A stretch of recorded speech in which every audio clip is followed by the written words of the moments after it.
போன தடவை காசு இல்லைன்னு சொன்னவனுக்கு அவன் புக்கை பார்த்து நம்ம ஹீரோ திரும்பவும் முடிவெட்டி விட்டுட்டு இருக்கான். இந்த தடவையும் அவன் காசு இல்லை அப்படின்னு சொல்றான். உடனே நம்ம ஹீரோ வந்துட்டு எனக்கு கும்ஃபுல்லா தெரியும் அடிச்சிருவேன் அப்படிங்கிற மாதிரி போஸ் கொடுத்துட்டு இருந்தா. ஒரு மெசேஜ் வந்து அவன் கையில குத்துது. பீச்ல நைட் 8 மணிக்கு மீட் பண்ணு அப்படின்னு 30 இருந்தா லெட்டர் அனுப்பியிருக்கா. ஒரு வழியா அவன் என் கூட டேட்டிங் ஒரு ஒத்துக்கிட்டா. நான் என்ன பண்றது, என்ன ட்ரெஸ் போடுறது அப்படின்னு நம்ம ஹீரோ யோசிச்சுட்டு இருக்கா. தம்பி ரத்து போயிட்டு இருக்கு, பேண்டேஜ் தாப்பா அப்படின்னு அந்த ஆள் வழியில துடிச்சிட்டு இருக்கான். அவன் சாவறதா இருந்தா கடைக்குள்ள சாவாதா அப்படின்னு நம்ம ஹீரோ சொல்றான். கடையிலேயே விட்டுட்டு இப்பவே நம்ம ஹீரோ பீச்சுக்கு போயிட்டு எப்படி அவன் கிட்ட இன்ட்ரோ கொடுத்து பேசலாம் அப்படின்னு நம்ம ஹீரோ பிராக்டிஸ் பண்ணிட்டு இருக்கான். வெறுங்கைய வீசிட்டு வந்தா நல்லா இருக்காது. பாட்டி ரோஸ் அவ்வளவுன்னு கேட்கவும் ஒரு ரோஸ் 30, 3 வாங்கினா 100 ரூபான்னு சொல்லுவோம். இருங்க கால்குலேஷன் போட்டு பாக்குறேன், சரி கரெக்டா தான் இருக்கும் அப்படின்னு நம்ம ஹீரோவும் போக வாங்கிட்டு வந்துருக்கான். ட்ரெஸ் இது நல்லா இல்லையேன்னு சொல்லி இன்னொரு ஹேர் ஸ்டைலிஸ்டோட ட்ரெஸ் போய் நம்ம ஹீரோ புடிங்கிட்டு வந்திருக்கான். நைட் 8 மணியா ஆகுது. ஹலோ மிஸ் பிளம், இந்த ரோஸ் உங்களுக்கு தான் அப்படின்னு நம்ம ஹீரோ கொடுக்கவும், ஓ ரொமான்டிக்கா இருக்குன்னு அவ்வளோ அதை வாங்கிடுறா. என்னாச்சு உங்க கண்ணு வித்தியாசமா இருக்குன்னு நம்ம ஹீரோ கேட்டா, டக்கு நம்ம ஹீரோவை முதுகுல குத்திருந்தா.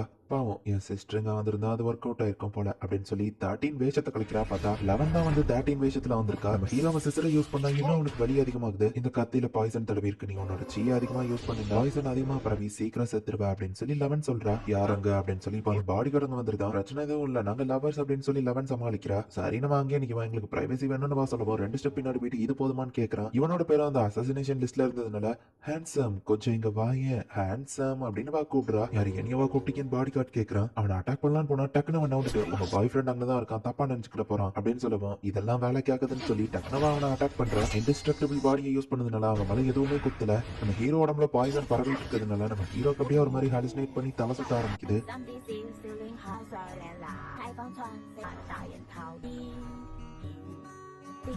சரி என்னோட மத்த வெப்பன்ஸ் இருக்கு அப்படின்னு நம்ம ஹீரோ பாக்கெட்டுக்குள்ள கைவிட்டாரு. இது என்னோட ட்ரெஸ்ஸே இல்லையே, அவ இல்லாததெல்லாம் ஏன் இருக்கு நம்ம ஹீரோ பார்க்கும்போது பிச்சைக்கார மாதிரி வந்த ஒருத்தன் வந்து காசு எல்லாம் மார்ஷல் ஆர்ட்ஸ் புக்கு கொடுத்திருப்பான். அதை நம்ம ஹீரோ பார்க்கும்போது அதுல சீயை எப்படி கண்ட்ரோல் பண்றது அப்படின்னு போட்டிருக்கு. நம்ம ஹீரோவும் இப்ப அதே மாதிரி பண்ணிட்டு இருக்கான். இப்ப நம்ம ஹீரோ வந்து சிசர் கண்ட்ரோல் பண்ணி லெவனை வந்து அட்டாக் பண்றான். இவனால எப்படி சீயை யூஸ் பண்ண முடியுதுன்னு அவன் பாக்குறா. என் சீயை அதிகமா யூஸ் பண்ண தேவையில்ல நம்ம ஹீரோ பார்த்தா.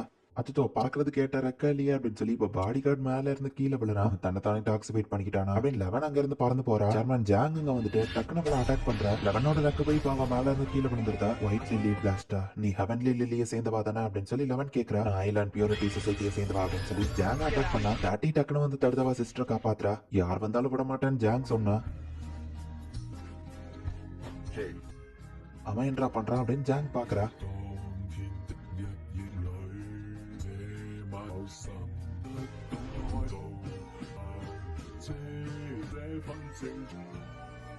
நம்ம ஹீரோ முதுகுல ரத்தம் வந்துட்டு இருந்துமே கூட நம்ம ஹீரோ இதை பண்றது பார்த்துட்டு 13 இம்ப்ரெஸ் ஆகுறா. 100 ரூபாய்க்கு 3 ரோஸ், உன் சிஸ்டர் ஒன்னு ஆல்ரெடி எடுத்துட்டா, சோ இந்த நீ 2 வச்சுக்கோ அப்படின்னு நம்ம ஹீரோ கொடுக்குறான். யாரா இவன் அப்படிங்கிற மாதிரி 11 பாத்துட்டு இருக்கா. அவன் என்னடா பண்றான்னு ஜாங் டென்ஷனா இருக்கா. ஒரு ஹெல்ப் பண்றியா அப்படின்னு 13 நம்ம ஹீரோ சட்டையை கட்டவும் ஜாங் கண்ணை மூடிக்கிறா. இந்த கேப்ல 13 தப்பிச்சு போயிட்டா. சிஸ்டர் இத்தனை வருஷமா எங்க இருந்தான்னு 13 கேட்கவும், நீ என்ன ப்ரொடெக்ட் பண்ணலனாலும் நான் அவங்களை கொண்டிருப்பேன் அப்படின்னு 11 சொல்லவும், நீ என்னோட ஃபேமிலி நான் எப்படி விட முடியும்னு 13 கேட்கவும், நம்ம ஒன்னும் ஃபேமிலி கிடையாது, நான் பிளம்லாசுமே டோட்டலா வெறுக்கிறேன் அப்படின்னு சொல்லி 11 சொல்றா. இவங்க பேசிட்டு இருக்கும்போது திடீர்னு 13 பின்னாடி ஒரு கை வருது. 11 அதை அட்டாக் பண்ணுது. 13 திரும்பி பார்த்தா அவன் அப்படியே ஷாக் ஆகுறான். இந்த இடத்துல இந்த எபிசோட் முடியுது.